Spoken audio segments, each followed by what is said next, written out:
Sœurs et frères dans le Christ, paix, joie, grâce, amour à chacune de vous de la part de notre Père et au nom de notre Seigneur Jésus-Christ en ce samedi de la 10e semaine du temps ordinaire.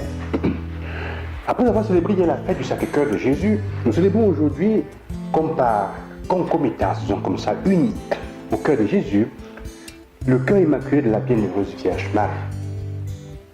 Son cœur de mère. Le texte de la première lecture que je voudrais rappeler un peu aujourd'hui nous dit une chose. Frère, l'amour du Christ nous saisit quand nous pensons qu'un seul est mort pour tous. Et qu'ainsi tous ont passé par la mort. Car le Christ est mort pour tous. J'aimerais souligner cet aspect. Jésus n'est pas mort pour certaines personnes. Il n'est pas mort pour quelques-uns. Pardon. Jésus est mort pour tous. Il est mort pour toi qui es chrétien et pour celui qui ne l'est pas. Il est mort pour toi qui arrive à vivre la foi chrétienne, tes forces, et pour toi qui as des difficultés, qui fatigue à vivre dans la foi. Il est mort pour toi qui te lèves chaque matin avec beaucoup de joie et avec la possibilité en regardant ta journée de bonheur, et toi qui ne sais pas ce que tu vas manger le lendemain. Il est mort pour tous. Pour toi qui n'arrives pas à contrôler tes rages et tes colères, et pour toi qui es une personne très belle, ouverte, il est mort pour tous. Il est mort pour toi. Quel que soit ce que tu es, quelle que soit la personnalité que tu as, tu es compris dans ce tous. Il est mort pour tous. Mais je voudrais m'appesantir et m'arrêter davantage quelque temps sur l'évangile, en effet, où l'on présente la Vierge Marie, celle dont nous célébrons aujourd'hui le cœur.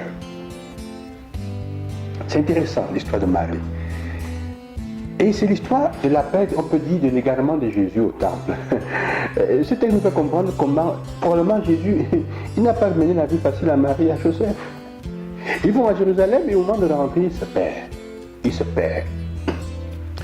Il s'arrête au temple. Il suit son idée. Comme beaucoup d'enfants, comme beaucoup de jeunes, Jésus a fait aussi de sa tête, comme tout adolescent. Cela sûrement n'a pas été facile pour Marie. Même si le texte de la fin nous dit qu'il rentra à Nazareth et il leur était soumis. Ça ne signifie pas qu'il leur ait pas donné le mal de tête. C'est normal. Mais la Vierge Marie tient tout cela dans son cœur.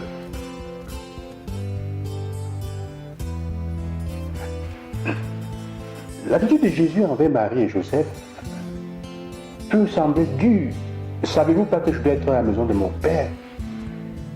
Elle dit, mon fils, pourquoi nous as-tu fait nous préoccuper? Pourquoi vous me cherchez? Je dois être aux affaires de mon Père. Même si Marie, dans son amour, l'amour de Marie ne comprend pas tout ce qui arrive, le vrai amour qu'elle porte, l'amour d'une mère qui cherche obstinément jusqu'à ce qu'elle trouve, parce qu'elle cherche son fils jusqu'à ce qu'elle le trouve. Et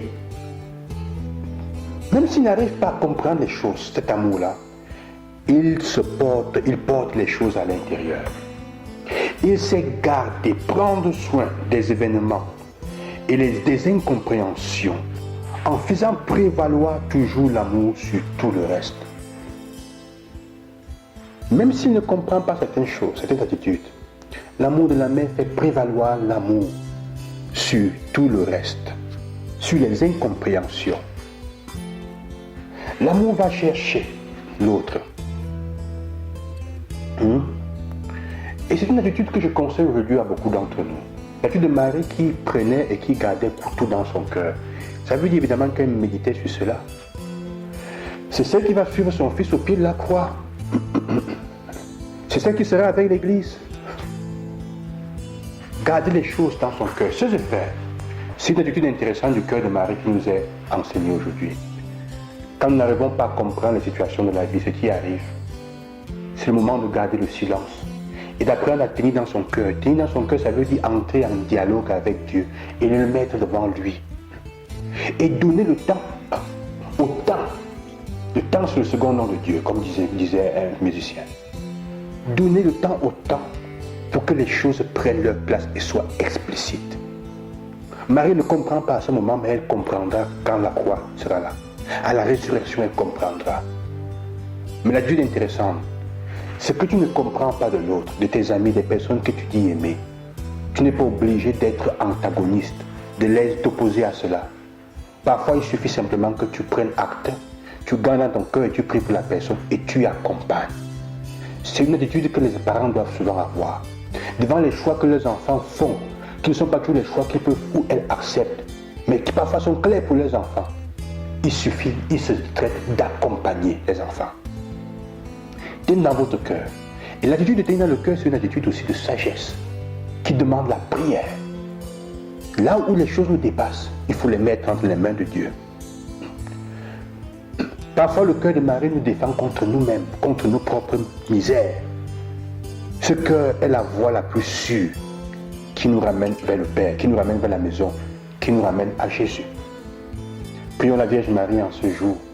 Demandons-lui que dans sa grande miséricorde, dans sa grande bonté, elle qui a ce cœur-là, puisse aussi nous porter dans son cœur, même quand nous ne comprenons pas là où nous allons, qu'elle continue à nous porter dans le silence de son cœur.